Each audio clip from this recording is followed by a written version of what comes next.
Welcome back, everybody. This is Rip. This is my channel, Riding Steel Horses. It's the month of February here in New Hampshire, and I haven't been able to get out on the road because it's been snowing and there's been salt on the road. But we've had a few good days and the roadway is now clear, so finally got the bait out. Man, it feels good. A little two-wheel therapy. It's the middle of the month. It's a Friday. I'm just going to take a short little ride here. But I know that last week I did a travel journal show, a news segment, in which I showed you some previously done footage of a trip I made out in North Carolina. And that I promised to send you to another location in North Carolina this week, but that's not going to happen because I was fortunate enough to find some unedited footage from a trip I took out west last year. So if you're interested to know what it's like to ride most of the way across the country from Florida all the way over to Arizona, then stay tuned and don't forget to like, subscribe, share, and hit the notification bell. Here we are, all dressed up and ready to go, just so you get a view of what Austin's complex looks like on post housing. This is where he's at. I've been here for this is my third day. I'm heading out, kind of late, but it should be a good ride. So we'll get some video on the way out and off to Wichita Falls.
Recruiting office right there. One thing that's bad about this area is there's a ton of sand at the intersection, right? So you got to be careful.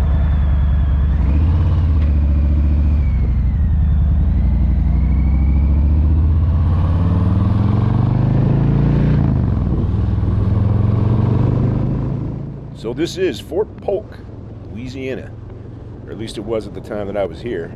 Some say it will always be Fort Polk.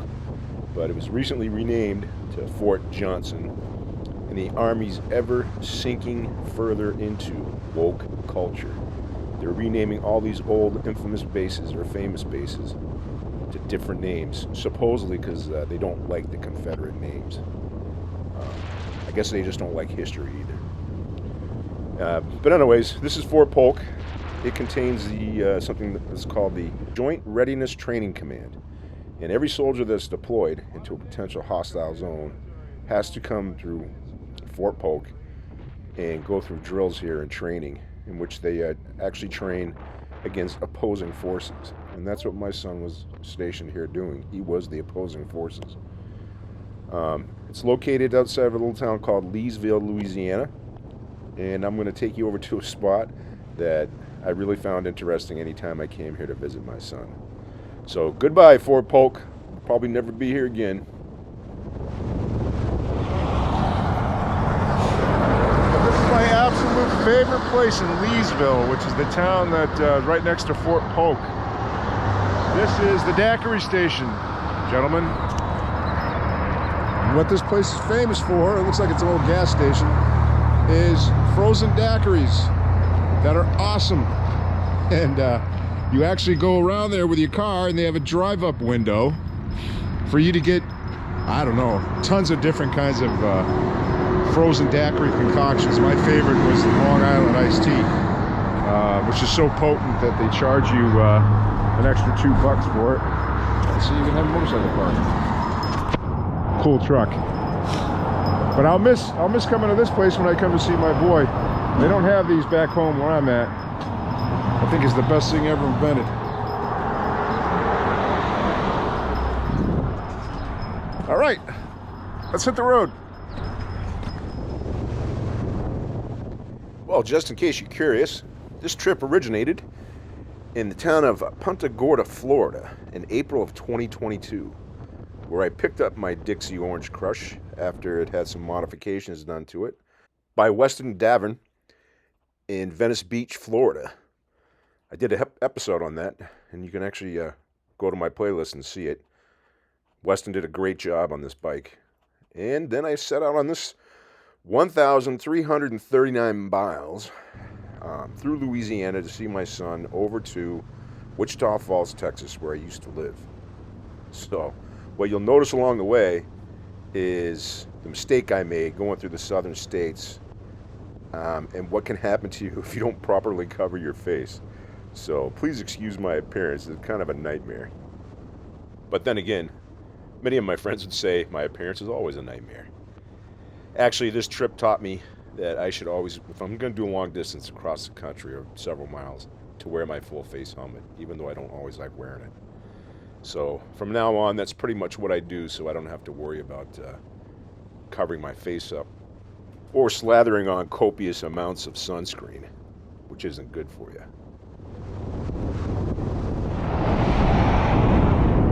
I want you to see what we're coming into.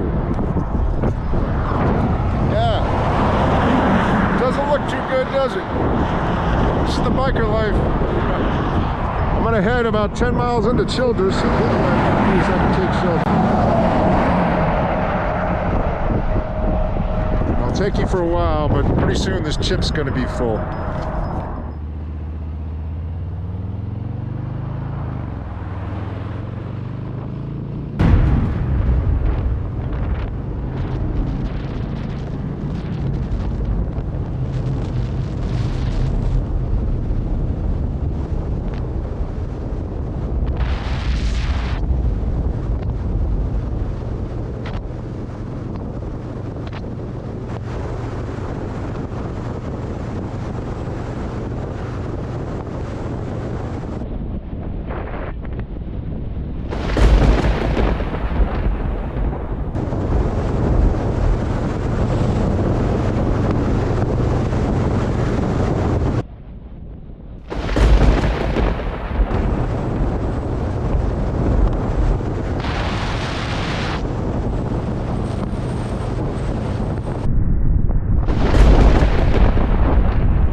So, it started opening up rain, pretty bad, thunder and lightning. The good Lord watched out for me and gave me this refuge, and you'll never believe where it is.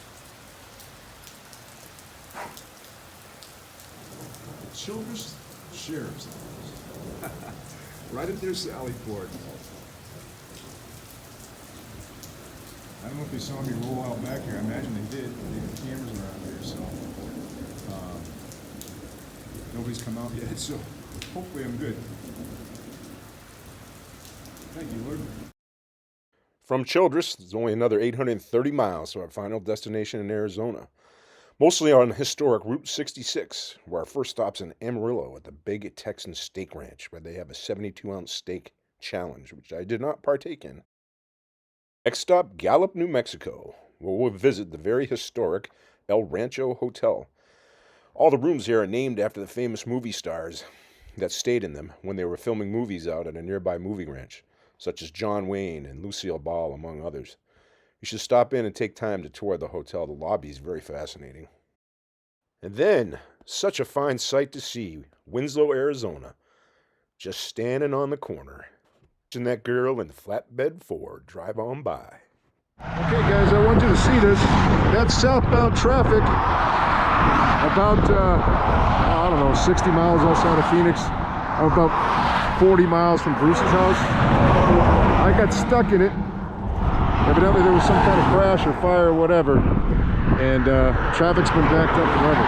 So I'm going northbound, and I've decided I'm going to go to Prescott. I'm not sitting in this stuff, but I want you guys to see it. I'm going to GoPro it a little bit so you guys can see the length of this traffic. I think now I know what the apocalypse looks like, because we were in the front of it, got kind of diverted off by a trooper who was an asshole, and so I almost got around it, but I wasn't successful. Stand by for further.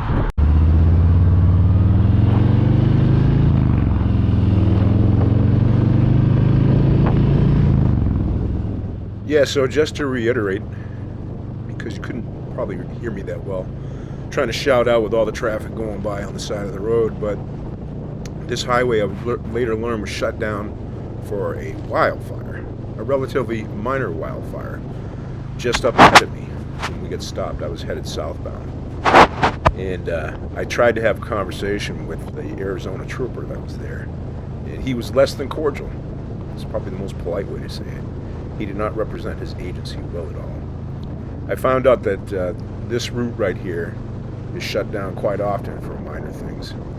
These people were inconvenienced for over 4 hours from what I understand.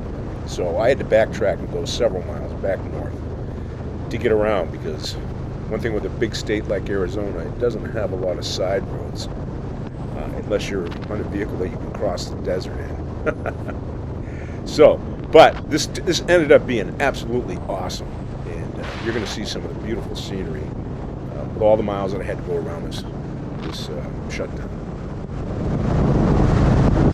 From Prescott, I found my detour through the Prescott National Forest.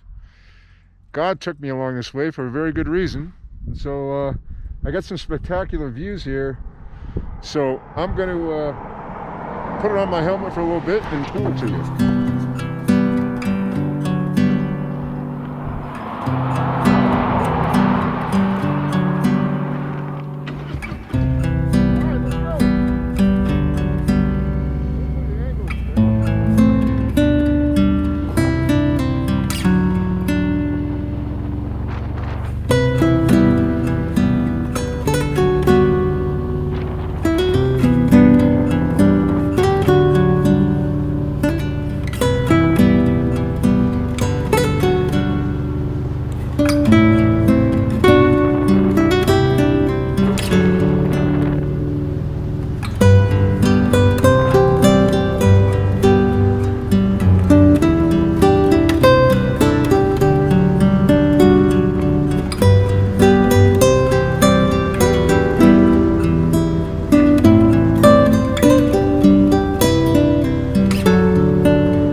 thanks everyone for coming along with me on this 1,340 mile trip. It's been beautiful. And all my roads in Arizona lead to one place. The Roadrunner.